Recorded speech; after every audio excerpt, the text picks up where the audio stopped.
being in the civilian system does not mean an interrogation won't be useful, and that's sort of the point of these next line of questioning I have. So we've established for this purpose that there really aren't any constitutional alternatives to the FBI handling these cases directly. Let's turn then to the contention that your interrogation of Abdul Muttalib wasn't necessarily effective. That's an accusation, a position taken. Some critics have charged that you could have achieved a more effective interrogation if there were better interrogators available. As I say that, I have not seen a shred of evidence to substantiate that for my position, but just to explore this contention. Do you believe that you had the right mix of agents on the ground for the initial interviews of Abdul Muttalib? Well, I think if you put this into context, in the middle of Christmas Day, there is this attempt by an individual to blow up a jet as it was coming in to Detroit. Nobody could quite obviously have anticipated that, and it could have gone into any city in the United States.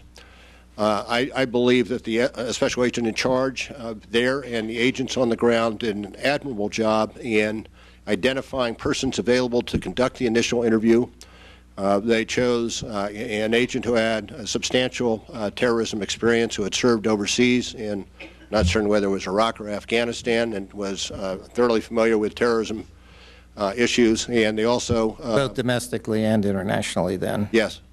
And also an individual who was, he may not have been a certified bomb technician, but was expert when it comes to explosives because of the necessity of identifying what kind of explosive was on the plane and what we were dealing with.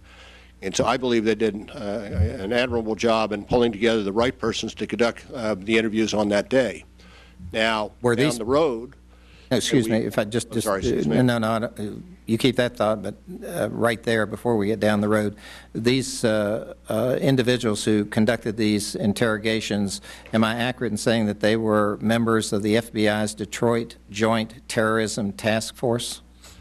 I'd have to check on that. It may well have been, at least one was, but I'm not certain. It may have been the bomb technician, or another may not have been a member of the Joint Terrorism Task Force, but had the type of expertise that they believed was necessary immediately. Yeah. You may want to clarify that for the record, but yes, okay. We'll get back to you on that. Okay. Excuse me. Down the road. Well, I think one of the benefits of the Hague program, the High Value Interrogation Group program, is that you want to pull together persons with a variety of capabilities. You want a strong interrogator. You want a strong subject matter expert. You want a person who is knowledgeable of the individual. You may need language experts. And we, thereafter, as the process went on, increased our numbers of persons with various degrees of expertise that can contribute to that interrogation. But we were dealing with, on that day, a necessity to respond, and within a very few moments to get the information we thought was essential. And so I do believe that, yes, we could have brought in, and have afterwards brought in, a greater number of subject matter experts, but they were not readily available on the ground at that time. All right. The administration recently established the High Value Interrogation Group, the Hague group, to interrogate individuals of significant interest to the government overseas, is my understanding. Why wasn't the Hague deployed to interrogate Mr. Abdul Muttalib instead of your Detroit Joint Terrorism Task Force agents? And do you believe your interrogation was effective without their involvement, the Hague involvement? By Christmas, the Hague had not been formally set up, but that did not mean that we did not use the same concept prior to that time. We recognized for a period of time, and certainly our agents, who are far more expert than I, understand the advisability of having any number of areas of expertise to contribute to the success of a particular interrogation. We had used that concept previously that fall in Chicago with an individual by the name of David Headley, where we pulled various subject matter experts in to contribute to that interrogation. On that particular day, we would have been anticipating down the road what we would need to flood into or flow into Detroit to complement the individuals who are doing the initial interrogation. Indeed, that's what happened. Well, my understanding, and I think your testimony substantiate that the proposition that the Abu Natalib was interviewed by anybody but absolutely expert, experienced interrogators, members of the Detroit Joint Terrorism Task Force, would be unfounded, that they weren't experienced.